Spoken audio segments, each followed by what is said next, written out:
제가 서론 읽습니다. 학생의 학생됨이 학교 생활에서 나오고 주부의 능력이 가정에서 비롯되듯이 크리스천의 바른 삶은 바른 교회 생활에서부터 시작됩니다. 이것은 바른 교회 생활이 교회 밖에서도 바른 삶을 가능케 하는 원동력임을 의미합니다. 만약 교회 속에서의 모습과 밖에서의 삶의 모습이 일치하지 않고 있다면 그것은 아직까지 교회 생활이 바르지 못함을 의미합니다. 바른 교회 생활을 위하여 우리가 유의해야 할 것은 무엇일까요? 첫째로 주일 성수.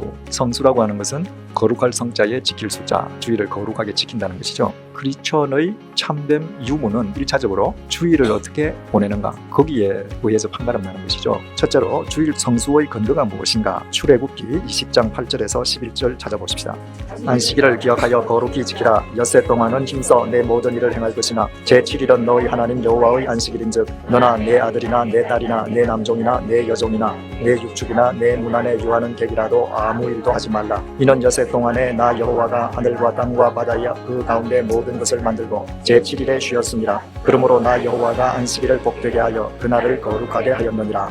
주일 성수는 하나님의 명령이기 때문에 이 출애굽기 20장은 10계명장이라고 그러죠. 그런데 안식일을 거룩하게 지키라 라고 하는 것은 제4계명, 하나님의 명령이에요. 그렇다면 주일 성수를 거룩하게 지킨다는 것은 어떤 의미일까요? 10절 말씀에 아무 일도 하지 말라. 9절 말씀에 엿새 동안은 힘써 내 모든 일을 행할 것이나 주일에는 너 자신의 유익을 위해서 일하지 말라는 것입니다. 8절 안식일을 기억하여 거룩하게 지켜라. 너 자신의 유익을 위해서는 아무것도 하지 말되 주일을 거룩하게 지키는 것은 적극적으로 행하라는 것입니다. 거룩함이란 하나님과의 관계 속에서만 가능합니다. 따라서 주일을 거룩하게 지키라는 것은 하나님과 바른, 깊은 관계를 가지라는 의미입니다. 그리스도인에게는 하나님과 관계 맺는 그 자체가 안식인 것입니다. 두 번째로 주일 성수라고 할 때 그 주일 성수의 구체적인 의무가 무엇인가? 첫째로 반드시 지키라는 거예요. 출애굽기 31장 15절 말씀 보십시다. 엿새 동안은 일할 것이나 제7일은 큰 안식일이니 여호와께 거룩한 것이라. 무릇 안식일에 일하는 자를 반드시 죽일지니라. 안식일을 거룩하게 지키지 않고 자기 유익을 위해서 일하는 자를 하나님께서는 출애굽기에서는 죽이라 이렇게 명령하셨습니다. 반드시 지키라는 거예요. 왜 이렇게 하나님께서 엄격하신가? 안식일을 거룩하게 지킨다라고 하는 것은 하나님과의 관계에서 가장 기본이거든요. 두 번째로 반드시 거룩하게 지키라는 거예요. 아까 읽었던 출애굽기 10장 11절 말씀 다시 한번 보십시다. 이는 엿새 동안에 나 여호와가 하늘과 땅과 바다와 그 가운데 모든 것을 만들고 제7일에 쉬었습니다. 그러므로 나 여호와가 안식일을 복되게 하여 그 날을 거룩하게 하였느니라. 하나님께서 그 날을 거룩하게 하셨습니다. 그러므로 지키되 반드시 거룩하게 지켜야 된다는 거예요. 거룩이라고 하는 것은 구별이라고 그랬죠. 하나님께서 그 날을 구별해 두셨습니다. 따라서 우리도 그 날 구별되게 지켜야죠. 이를테면 구별된 예배가 있어요. 또 구별된 봉사가 있어요. 정말 하나님과 사람을 위해서 구별된 봉사를 하는 거죠. 교인들과 구별된 교제를 해요. 사랑하는 가족들과 구별된 만남이 있는 날이에요. 세 번째로 주일을 지킨다라고 할 때 반드시 예배당으로 나오라는 겁니다. 출애굽기 20장 23절에서 24절 읽어보십시다. 너희는 나를 비겨서 은으로 신상이나 금으로 신상을 너희를 위하여 만들지 말고 내게 토단을 쌓고 그 위에 너희 양과 소로 너희 번제와 화목제를 드리라. 내가 무릇 내 이름을 기념하게 하는 곳에서 내게 강림하여 복을 주리라. 하나님 아버지께서 제사를 드릴 것을 명령하시면서 내가 내 이름을 기념하게 하는 곳에서만 제사를 드려요. 하나님께서 지정하신 곳에서 하라는 것입니다. 출애굽기에서 이 명령을 주실 때 지정하신 곳은 성막입니다. 성막은 이스라엘 백성들이 가는 곳마다 메고 다니며 텐트를 치고 제사를 드렸습니다. 예루살렘에 정착한 뒤에는 예루살렘 성전, 지금은 예배당입니다. 우리가 구별된 예배를 드리고 거룩하게 지킬 때 반드시 예배당에 가서 지키라고 하셨습니다. 따라서 안식일을 거룩하게 지키라는 의미는 반드시 지키는 것, 반드시 거룩하게 지키는 것, 반드시 예배당을 찾아가는 것입니다. 그런데 우리가 이 말씀을 문자적으로만 받아들인다면 이 문자에 담겨있는 정신을 결여할 수 있습니다. 그리하면 우리의 주일 성수는 외식주의자로 전락하고 말 것입니다. 만약 우리가 예배당에 가고 있을 때 길거리에 피투성이가 된 사람이 있다면 우리는 누가복음 10장의 사마리아인처럼 그 사람을 도와주어야 합니다. 그때 예수님께서 제자들에게 말씀하셨습니다. 누가 강도 만난 사람의 이웃이냐? 제자들은 사마리아 사람입니다. 라고 하였습니다. 주님께서 가서 너희도 이와 같이 하라 라고 하셨습니다. 주님께서는 주중이든 안식일이든 무조건 하라 라고 말씀하셨습니다. 세 번째로 왜 기독교인들은 안식일 대신 주일을 지키는가? 분명히 10계명은 안식일을 거룩하게 지키라 그랬잖아요. 안식일은 무슨 요일이에요? 토요일이에요. 그런데 우리는 지금 주일을 거룩하게 지키고 있어요. 왜 그러는가? 첫째로 주님께서 부활하신 날이 주일이기 때문에 그래요. 주님께서 언제 못 박히셨던가요? 무슨 요일날? 금요일날 9시에 못 박히시고 오후 3시에 운명하셨어요. 그런데 그 주님께서 주일날 새벽에 여인들이 주님의 무덤을 찾았을 때 이미 부활하고 안 계셨죠. 자, 주님께서 부활하신 날이 주일이네. 그래서 안식일의 의미가 주님의 부활 안에서 새롭게 된 거예요. 그래서 토요일날 드리던 그 예배가 부활하신 주님, 하나님께서 우리에게 보내주셨던 그 구원자의 부활, 그래서 그 부활을 감사하고 기리고 그 삼위일체 하나님을 예배드리는 날로 안식일의 의미가 새로워진 거죠. 두 번째로 신약 성경에서 주님께서 부활하신 뒤에 성경에서 이미 주일 예배를 드리고 있기 때문에 사도행전 20장 7절 말씀 한번 찾아보십시다. 안식 후 첫날이면 무슨 요일이죠? 주일이죠. 토요일 다음 첫날입니다. 주일에 우리가 떡을 떼려 하여 모였더니 이렇게 되어 있습니다. 신약 성경에서 떡을 떼려고 모였다는 것은 다 예배드리러 모였다고 말이에요. 왜냐하면 이 시대는 예배를 드리면 꼭 성찬식과 애찬식을 겸해서 했거든요. 그러니까 이미 안식일이 아닌 주일날 예배를 드리고 있습니다. 고린도전서 16장 1절에서 2절을 보십시다. 성도를 위하여 연보에 대하여는 내가 갈라디아 교회들에게 명한 것 같이 너희도 그렇게 하라. 매주일 첫날에 주일이죠. 너희 각 사람이 일을 얻은 대로 저축하여 두어서 내가 갈 때에 연보를 하지 않게 하라. 다른 사람들을 구제하기 위해서 연보할 때 그 연보를 주일 첫날에 너희들이 예배 드릴 때 미리 헌금을 해두라는 거예요. 고린도에서도 주일날 정기 예배를 드리고 있습니다. 요한계시록 1장 10절 보시겠습니다. 요한 사도가 그 하나님의 나라에 대한 환상을 보고 쓴 책이 요한계시록이잖아요. 그런데 언제 봤다고 되어 있는가? 주어 이날에 내가 성령에 감동하여 내 뒤에서 나는 나팔 소리 같은 큰 음성을 들으니, 그러니까 주후 90년경에 이미 주일이 정착되어 있는 겁니다. 그래서 요한 사도는 주일이라고 기록을 해놨습니다. 따라서 우리 그리스도인들에게 있어서는 한 주간의 첫째 날이 썬데이가 아니고 The Lord's Day, 주일이 되는 겁니다. 그래서 이미 성경에서 예수님께서 부활하신 뒤에 안식일이 주일로 바뀌어지고 의미가 새로워졌던 것을 우리는 성경을 통해서 확인할 수 있습니다. 주일을 성수하는 자를 위한 하나님의 약속이 어떠한가? 이사야 56장 여호와께서 이같이 말씀하시되 너희는 공평을 지키며 의를 행하라. 나의 구원이 가까이 왔고 나의 의가 쉬이 나타날 것임이라 하셨은즉 안식일을 지켜 더럽히지 아니하며 그 손을 금하여 모든 악을 행치 아니하여야 하나니 이같이 행하는 사람, 이같이 굳이 잡는 인생은 복이 있느니라. 주일을 거룩하게 지키며 사는 사람에게 하나님의 복이 임할 것이다.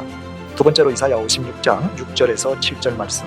또 나 여호와에게 연합하여 섬기며 나 여호와의 이름을 사랑하며 나의 종이 되며 안식일을 지켜 더럽히지 아니하며 나의 언약을 굳게 지키는 이방인마다 내가 그를 나의 성산으로 인도하여 기도하는 내 집에서 그들을 기쁘게 할 것이며 그들의 번제와 희생은 나의 단에서 기꺼이 받게 되리니 이는 내 집은 만민의 기도하는 집이라 일컬음이 될 것이다. 안식일을 거룩하게 하는 자들, 그들이 기도하는 내 집에서 내가 그들을 기쁘게 해줄 것이다.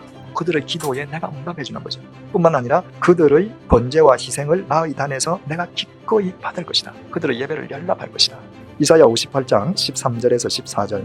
만일 안식일에 내 발을 거하여 내 성일의 오락을 행치 아니하고 안식일을 일컬어 즐거운 날이라 여호와의 성일을 존귀한 날이라 하여 이를 존귀히 여기고 내 길로 행치 아니하며 내 오락을 굳지 아니하며 사사로운 말을 하지 아니하면 내가 여호와의 안에서 즐거움을 얻을 것이라. 내가 너를 땅의 높은 곳에 올리고 내 조상 야곱의 옥으로 기르리라. 여호와의 이의 말이니라. 네가 안식일을 거룩하게 지키면 너를 땅의 높은 곳에 올리고 존귀케 해준다. 내가 안식일을 거룩하게 지킴으로 하나님을 존귀케 하면 하나님께서는 나를 존귀케 해주십니다. 왜 그런지 아세요? 살아계시기 때문에. 하나님의 법칙이 뭐예요? 사람이 무엇을 심든지 심은 대로 거둔다. 네가 주일을 거룩하게 지키면 존귀한 삶을 심으면 존귀가 되돌아간다. 두 번째로 교회 생활에서 전도가 있습니다. 전도를 해야 되는 이유가 뭔가? 첫째로 예수님의 지상 명령이기 때문입니다. 마태복음 28장 19절부터 20절 상반절까지 한번 보십시다. 그러므로 너희는 가서 모든 족속으로 제자를 삼아 아버지와 아들과 성령의 이름으로 세례를 주고 내가 너희에게 분부한 모든 것을 가르쳐 지키게 하라. 주님의 명령이에요. 마태복음뿐만 아니라 뒤이어 나오는 마가, 누가, 요한복음이 전부 다 마지막에 이 명령으로 끝나요. 뿐만 아니라 예수님께서 승천하시기 직전에 주신 명령, 사도행전 1장 8절 말씀이 뭐예요? 땅끝까지 이르러 내 증인이 되라. 주님의 명령이기 때문에 우리는 이 도를 전하는 일을 게을리할 수 없는 거죠. 두 번째로 주님께서 나와 함께 하심을 확인할 수 있는 첩병이기 때문에 이제 방금 읽었던 마태복음 28장 20절 보십시다. 내가 너희에게 분부한 모든 것을 가르쳐 지키게 하라. 올지어다 내가 세상 끝날까지 너희와 항상 함께 있으리라. 주님께서 마지막 명령을 내리시면서 모든 사람에게 이 도를 전해라. 가르쳐서 지키게 해라. 그 말씀 다음에 이 세상 끝날까지 너와 항상 함께 있을 것이다. 주님은 보이시지 않잖아요. 그 보이시지 않는 영이신 주님, 그분이 나와 함께 하신다는 것을 내가 가장 쉽게 경험하고 확인할 수 있는 장소가 어딘가? 주님의 명령에 따라 이 말씀을 전하는 현장입니다. 우리가 어떤 말씀을 전해야 할까요? 마태복음 4장 17절입니다. 이때부터 예수께서 비로소 전파하여 이르시되 회개하라 천국이 가까이 왔느니라 하시더라. 이 말씀은 예수님께서 공생애를 시작하시면서 하신 첫 설교 말씀입니다. 모든 것의 처음은 방향을 결정함으로 중요하게 보아야 합니다. 또한 이 주님의 말씀에 따라 우리가 세상에 전해야 할 내용은 다음과 같습니다. 첫 번째, 회개하라. 하나님께로 돌이키라는 것입니다. 두 번째, 하나님의 나라로 삶의 방향을 바꾸는 것입니다. 유한한 이 땅의 삶이 아닌 영원한 생명인 그분의 나라를 삶의 목적으로 삼는 것입니다. 우리가 이 주님의 말씀을 전하고 궁극적으로 인도해 갈 때 진정한 그리스도인이 생겨나는 것입니다. 전도의 방법은 무엇인가? 주님께서 그 전도를 지상 명령으로 우리에게 주실 때 이렇게 말씀하셨다는 거예요. 마태복음 28장 20절을 다시 보십시다. 내가 너희에게 분부한 모든 것을 가르쳐라, 가르쳐 지키게 하라, 살게 하라는 것이죠. 그렇다면 전하는 내가 어떻게 먼저 뭘 해야 돼요? 내가 그렇게 안 살면 안 됩니다. 그게 바로 믿는 사람들의 삶입니다. 세상 사람들은 믿는 자의 삶을 봅니다. 나와 무엇이 다른가? 나에게 좋은 영향을 미치는가? 본받을 것이 있는가? 전도의 가장 확실한 방법은 저 사람은 뭔가 다르다 하는 우리의 삶입니다. 그리스도를 쫓는 나의 삶인 것입니다. 전도의식이 전도는 언제 하는가? 디모데후서 4장 2절 보십시다. 너는 말씀을 전파하라. 때를 어떤지 못 어떤지 항상 힘쓰라. 범사의 오래 참음과 가르침으로 경책하며 경계하며 권하라. 때를 어떤지 못 어떤지 항상 범사에 가르쳐라. 삶의 전반에 걸쳐서 시간과 때를 가리지 않고 전도한다. 바꾸어 말하면 전도의 생활합니다. 내 삶 자체가 그리스도께서 전해지는 통로가 되도록 하라. 그것이 가장 확실한 전도죠. 다음에 봉사가 있습니다. 오늘 이 봉사는 교회 안에서의 봉사에 대해서 생각을 해보겠습니다. 봉사해야 하는 이유가 뭔가? 첫째로 주님의 명령이기 때문이에요. 마태복음 20장 25절에서 27절 보십시다. 예수께서 제자들을 불러다가 가라사대 이방인의 집권자들이 저희를 임의로 주관하고 그 대인들이 저희에게 권세를 부리는 줄을 너희가 알거니와 너희 중에는 그렇지 아니하니 너희 중에 누구든지 크고자 하는 자는 너희를 섬기는 자가 되고 너희 중에 누구든지 으뜸이 되고자 하는 자는 너희의 종이 되어야 하리라. 봉사하고 섬겨야 될 것을 주님께서 명령하셨습니다. 우리는 그 의무를 받은 사람들이죠. 두 번째, 우리의 주인이시고 본이신 주님께서 그렇게 사셨기 때문에 마태복음 10장 28절, 이제 방금 그 다음 절입니다. 인자가 온 것은 섬김을 받으려 함이 아니라 도리어 섬기려 하고 자기 목숨을 많은 사람의 대속물로 주려 함이니라. 주님께서 오신 까닭이 사람을 섬기고 봉사하시기 위함이었습니다. 당신의 목숨을 대속물로 내어 놓으시기까지. 그렇다면 우리는 그분을 본받아 살 수밖에 없죠. 세 번째로, 우리가 주일날 예배당을 찾아가서 은혜롭게 예배를 드릴 수 있다는 것 자체가 수많은 사람의 봉사의 결과이기 때문입니다. 그러므로 나도 그 봉사자의 대열에 합류할 수밖에 없는 거죠. 두 번째로, 봉사의 성경적인 의미가 뭔가? 25절부터 27절 다시 제가 읽어볼게요. 예수께서 제자들을 불러다가 가라사대 이방인의 집권자들이 저희를 임의로 주관하고 그 대인들이 저희에게 권세를 부리는 줄을 너희가 알거니와. 무슨 말이죠? 하나님을 믿지 않는 사람들은 높은 자, 강한 자, 힘센 자들이 약한 자, 자기 아래 사람들을 마음대로 부린다는 거예요. 26절, 너희 중에는 그렇지 아니하니 너희 중에 누구든지 크고자 하는 자는 너희를 섬기는 자가 되고 너희 중에 누구든지 으뜸이 되고자 하는 자는 너희의 종이 되어야 하리라. 성경적인 의미의 봉사는 뭔가? 큰 자가 작은 자를, 강한 자가 약한 자를, 높은 자가 낮은 자를 섬기는 겁니다. 그리스도인의 봉사는 낮은 자를 섬기는 것입니다. 우리는 어디까지 낮아져야 할까요? 요한복음 13장 4절에서 5절입니다. 저녁 잡수시던 자리에서 일어나 겉옷을 벗고 수건을 가져다가 허리에 두르시고 이에 대야에 물을 떠서 제자들의 발을 씻으시고 그 두르신 수건으로 닦기를 시작하여. 예수님께서 제자들과 더불어 최후의 만찬 후에 제자들에게 발을 씻겨주셨던 말씀입니다.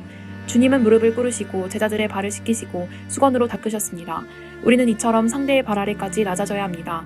더불어 사는 사람들 관계 속에서 수준이 낮다고 여겨지고 말이 통하지 않는 사람이 있을 수 있습니다. 하지만 우리는 그들의 발 밑까지 내려가야 합니다. 그럴 때 주님의 역사가 있습니다. 왜일까요? 내가 내려간 그 사람의 발 밑에 예수 그리스도가 계시기 때문입니다. 자, 봉사자의 자세는 어떠해야 하는가?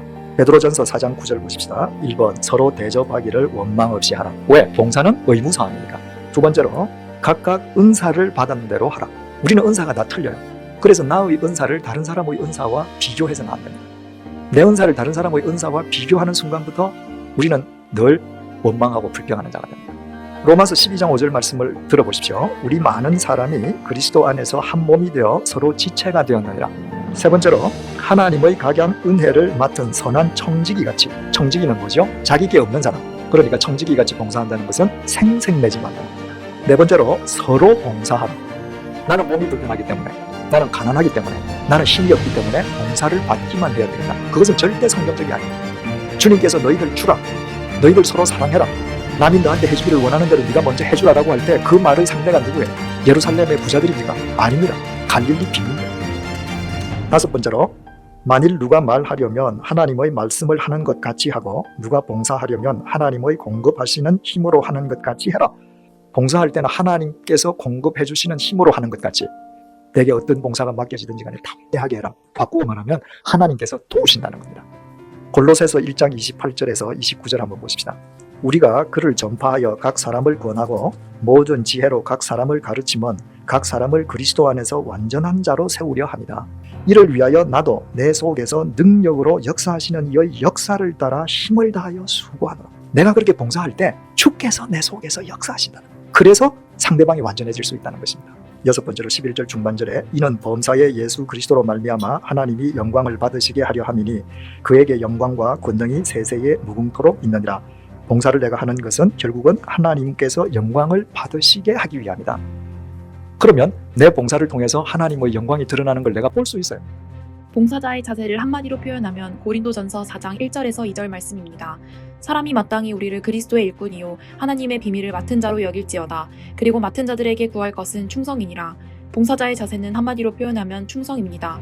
충성은 헬라어 말로 피스토스라고 합니다. 이 의미는 믿음이자 신실이며 충성입니다. 하나님의 말씀 위에 서 있는 자는 하나님이 명령하신 일임을 알기에 충성하고 봉사합니다.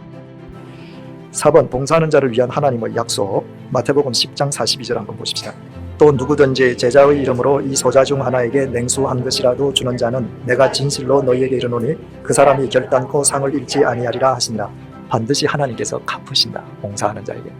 두 번째로 요한계시록 2장 10절 내가 죽도록 충성하라. 그리하면 내가 생명의 멸류관을 내게 주리라. 생명의 멸류관을 주겠다. 이것은 우리가 죽은 뒤에 영생으로 책임져 주겠다는 말 그 의미만이 아닙니다. 내가 죽도록 충성할 때 생명의 멸류관을 주신다는 것은 이 땅에서부터 내 생명의 가치를 새롭게 해주신다는 거예요.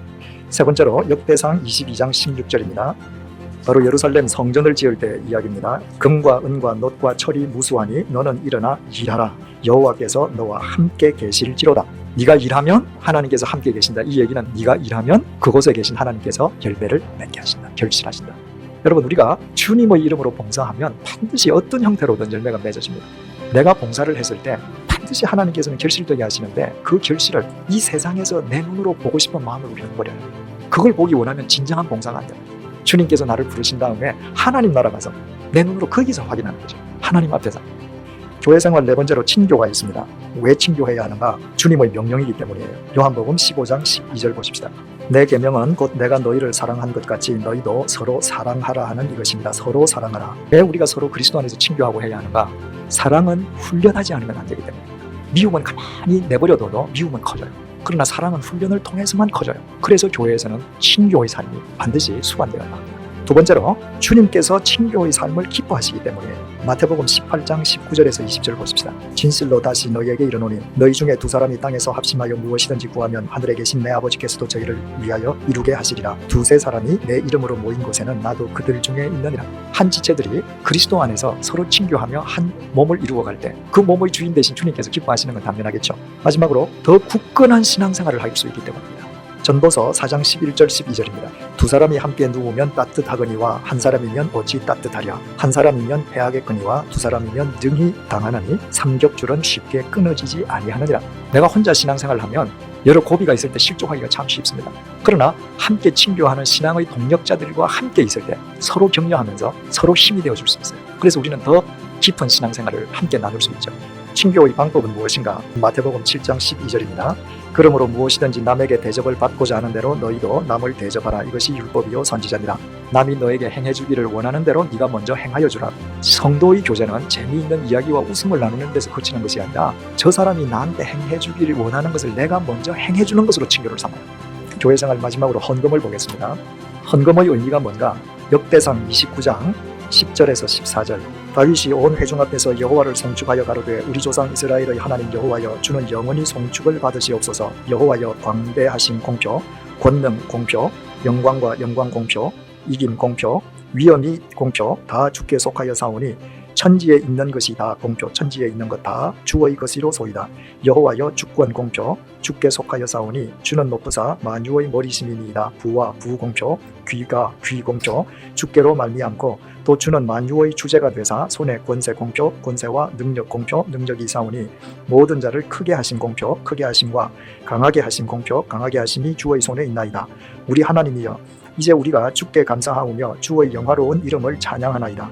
나와 나의 백성이 무엇이 관대 이처럼 즐거운 마음으로 드릴 힘이 있었나이까. 모든 것 공표, 모든 것이 주께로 말미암아 사오니 우리가 주의 손에서 받은 것으로 주께 드렸을 뿐이니이다. 이 헌금과 관련된 다윗의 위대한 신앙 고백입니다. 헌금의 의미가 무엇인가? 내게 주어진 모든 것이 하나님께로부터 비롯되었음의 신앙 고백의 증표가 헌금입니다. 모든 것이 주님께로부터 주어졌음을 대표하는 헌금은 11조입니다. 11조의 두 가지 의미에 대해서 알아보도록 하겠습니다. 첫 번째, 민수기 18장 21절입니다. 내가 이스라엘의 11조를 레위 자손에게 기업으로 다 주어서 그들이 하는 일, 곧 회막에서 하는 일을 갚나니 하나님께서 11조를 레위인들에게 주라고 하신 이유는 회막, 즉 예배당에서 하는 일에 대한 경비이기 때문입니다. 두 번째, 신명기 14장 22절에서 29절입니다. 너는 마땅히 매년 토지소산의 11조를 드릴 것이며 내 하나님 여호와 앞, 곧 여호와께서 그의 이름을 두시려고 택하신 곳에서 내 곡식과 포도주와 기름의 11조를 먹으며 또 내 소와 양의 처음 난 것을 먹고 내 하나님 여호와 경외하기를 항상 배울 것이니라. 또한 11조는 바치는 사람이 자신의 권속들과 더불어 나누어 먹기 위함입니다. 이어서 세 번째입니다. 그러나 내 하나님 여호와께서 자기의 이름을 두시려고 택하신 곳이 내게서 너무 멀고 행로가 어려워서 내 하나님 여호와께서 그 풍부히 주신 것을 가지고 갈 수 없거든. 그것을 돈으로 바꾸어 그 돈을 싸가지고 내 하나님 여호와께서 택하신 곳으로 가서 내 마음에 원하는 모든 것을 그 돈으로 사되 소나 양이나 포도주나 국주 등 내 마음에 원하는 모든 것을 구하고 거기 내 하나님 여호와 앞에서 너와 내 권속이 함께 먹고 즐거워할 것이며 내 성읍에 거주하는 레위인은 너희 중에 분깃이나 기업이 없는 자이니 또한 저버리지 말지니라.